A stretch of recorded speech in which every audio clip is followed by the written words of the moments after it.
Hello, our friends, evolutionary energy arts families. So, guys, we have a tanker explosion going on in the greater Cincinnati, Ohio area. Again, you can see this is exit 4, so it's right on the border with Kentucky.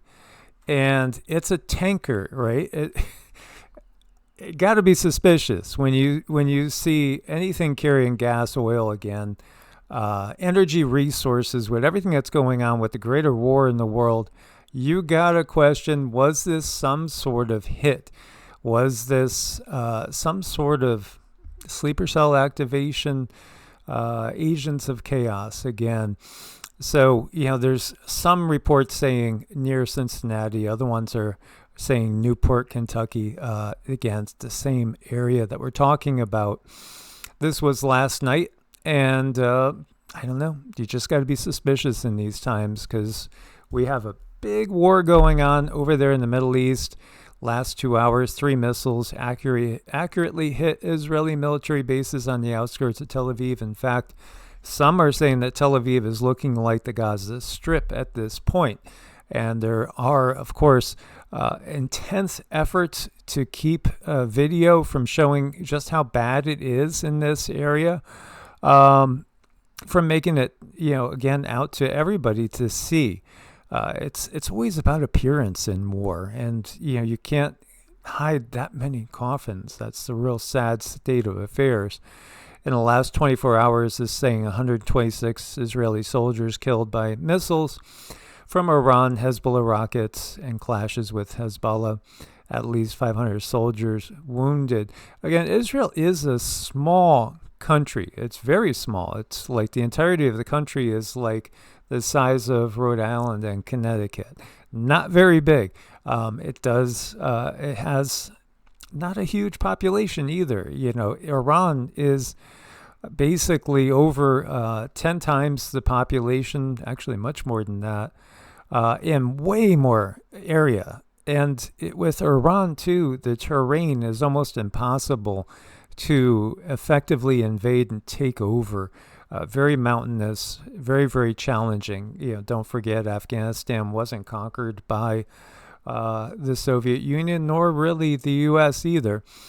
Iran is now considering a wild move, only letting oil tankers through the Straits of Hormuz if the cargo is paid in Chinese yuan.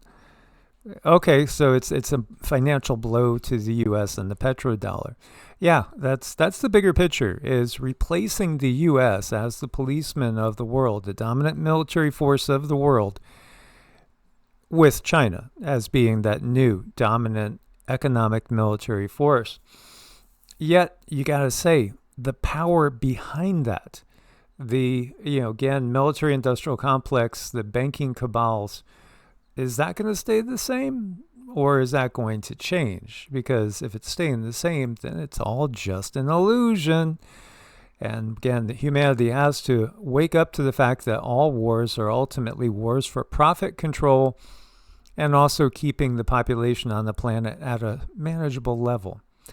Apocalyptic scenes in Tel Aviv, power outages, dense fog, dust storms, orange skies, missiles coming down. It's pretty darn depressing and creepy when you look at that. And it makes me think about, again, in my view, a big portion of what we've seen going on the planet as far as quote-unquote natural disasters, they've been artificially enhanced and flavored, so to speak. There's so much coming out, but at some point in time, there's going to be a shift to where the Earth is really cleaning itself of the infection that is the control system that has held this planet for perhaps thousands of years. As she starts to wash away the remnants of the old control system, we will definitely see an increase in earthquakes, volcanic activity, all sorts of things, more floods, weather-related events of a natural kind will keep increasing. It just has to be this way. It does. I mean, we're looking at this, and it's also horrible, and it's sinister, and they have a certain objective in mind. And I think going through this, we have to keep in mind what's their end goal, and that tells us what's really going on. Well, the end goal's been stated, basically, 500 million to 1 billion very compliant citizens of the human species upon Earth. That seems to be the end goal. And the fact that they knowingly accept that they are slaves to the system, it's not going to happen because we're on the ascension path. We're on the ascending path, which means there's going to be a greater and greater awakening. And we're going to realize, many people are, that everything has been an illusion. Truly. Here you have, this is saying that the former Venezuelan president, Nicolas Maduro, is set to testify against dozens of Democrat and Rhino governors and secretaries of state, as well as election officials that have taken $1 million in bribes from his regime in exchange for rigging elections against, President T and the America First candidates since the 2020, and actually naming a lot of people. You could see the governor over here, Governor Whitmer, up in Michigan. The reality is, I think what they're doing is they're laying the clear groundwork for the fact that there's going to have to be new governance in the United States that won't be Democrat, it won't be Republican. It won't be either, because they're going to trash both of them. And ultimately, both of them have been corrupted, entirely corrupted. You're not going to be able to have any of the old system in any positions of power. We shouldn't want any of the old system in positions of power. But we don't want to be ruled by Xi Jinping or President Putin either. Again, I think we need to look towards new systems. Let's not trade capitalism and democracy, which really is nothing other than mob rule. And if the mob gets something wrong, like they did, in my opinion, about 5 years ago, you know what I mean? Because the majority, I think, are realizing they had it wrong now. Well, if your mob rule and the mob is wrong, then you're forced to go down a wrong path. I think we need to think beyond democracy, socialism, beyond any sort of democratic republic. Certainly don't go into, what this world has as communism either. And we don't need any fascists or dictators leading the show. We need to have maybe no central authority and devise a totally new way of doing things. Meanwhile, you have a record-breaking windstorm, intensifying clippers moving across the Midwest, packing wind gusts that could exceed 75 miles an hour.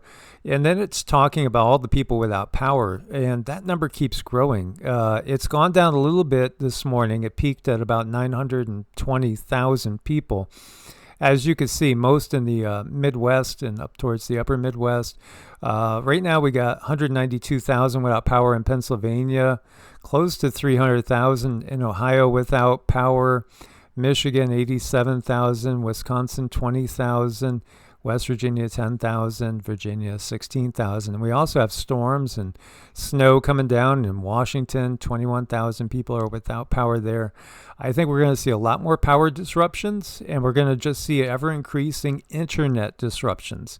I do think that the technology that we've gotten so addicted to is going to start to fail on a more regular basis, as the vibes of the planet are not going to be in sync with the vibes of the technology that's been used to watch us all.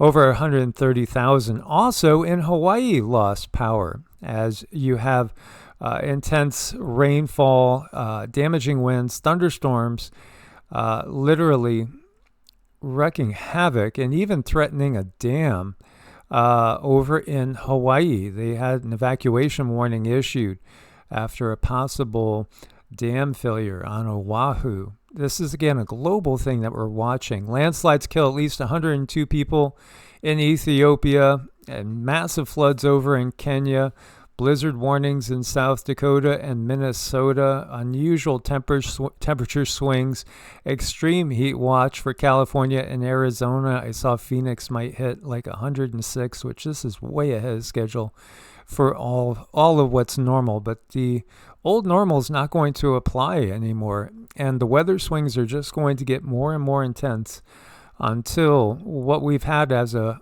control system on planet Earth is no longer in place and they are washed away.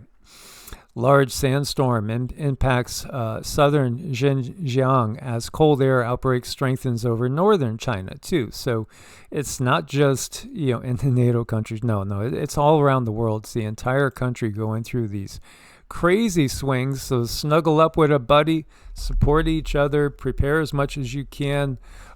It's been tough getting out as many videos as we could and keeping everybody up with everything. And I have to build a chicken coop, a chicken run.